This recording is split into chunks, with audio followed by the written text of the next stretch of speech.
Today's video is going to be about how a bill becomes a law. So a bill is basically proposed law. And these bills can originate in the executive branch, special interest groups, maybe like the NRA or the NEA, or citizens. You yourself could have this idea to write up a bill. Okay?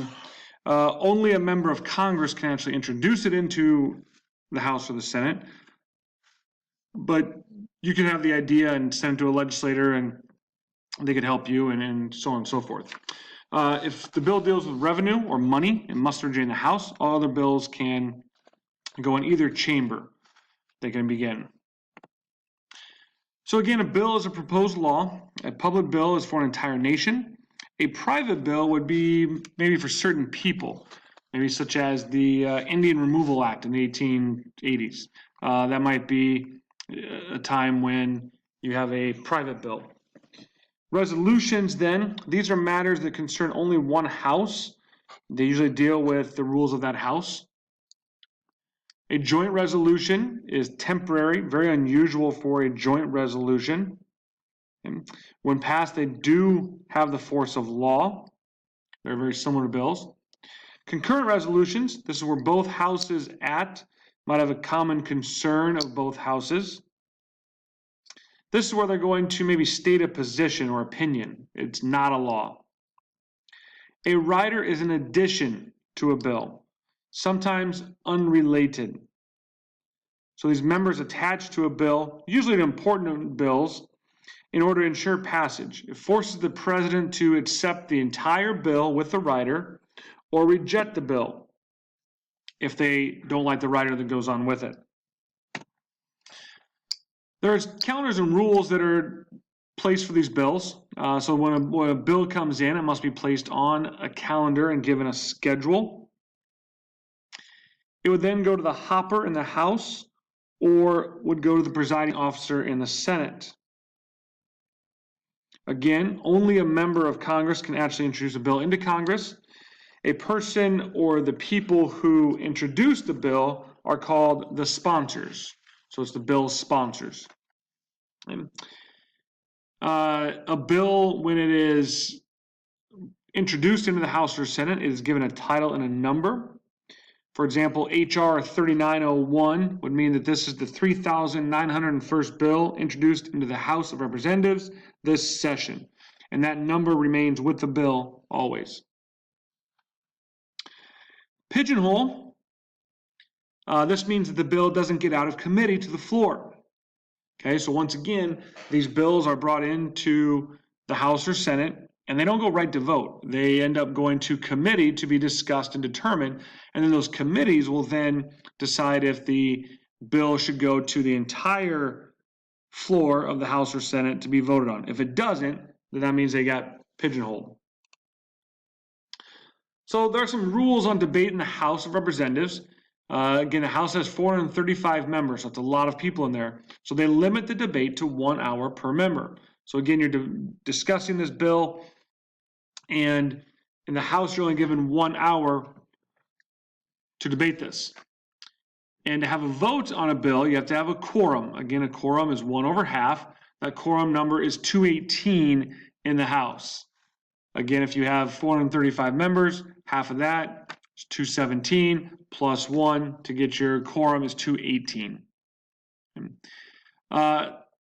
They could also do in the House what's called the Committee of the Whole. This is only 100 members needed for quorum. This might be brought about to expedite and speed up the bill process for that. The Senate has much fewer debates rules. They're almost unlimited in there. One thing they can do here is called a filibuster. This is where they can talk a bill to death. Filibuster. And this is where you don't want to have a vote come up. So this is where you're going to talk a bill to death because you want to avoid the vote. A couple famous filibusters. Huey Long, he filibustered for 15 hours in 1935.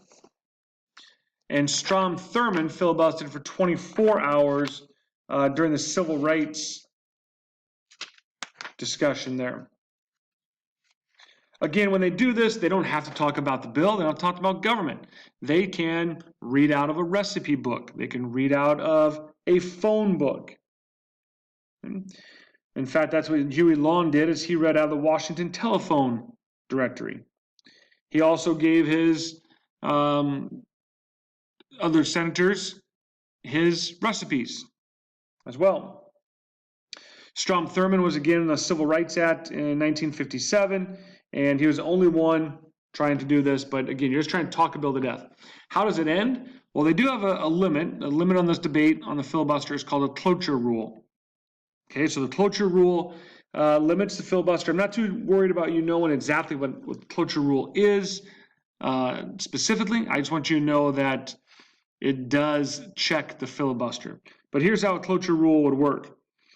Basically, 16 senators can call for a closure of debate. They have to wait 2 days then. And then 3/5 or 60 senators must agree. And then that would limit and that would end the filibuster. So let's say that a bill does get passed by both houses. What can the president do? Well, the president can do 3 things. 1, sign into law. He signs the bill, it becomes law. 2, he could veto the bill. Again, veto is formal refusal to approve this bill. The bill is then sent back to Congress, and it's not a law. But Congress has a great check and balance here where they can override the president's veto with a 2/3 vote in each house. So again, they sign it the first time, they send it to the president to be approved to be a law, to be signed, but he doesn't. He vetoes it. It now goes back to Congress, and they can pass it by 2/3 vote in each house, and then it would become law. The third thing the president can do is a pocket veto. If you remember from the Constitution, the pocket veto, we talked briefly about, this is where the president does not sign it or does not veto the bill. Within 10 days, it becomes law, as long as Congress is still in session, which most of the time in today's world, Congress is in session. Again, pocket veto, he doesn't sign it, doesn't veto it. After 10 days, it becomes law. It's a political maneuver that they can use to say, hey, I really didn't approve that. I didn't sign that bill into law. And so it's kind of a political avenue for them. But that's how a bill would end up becoming a law.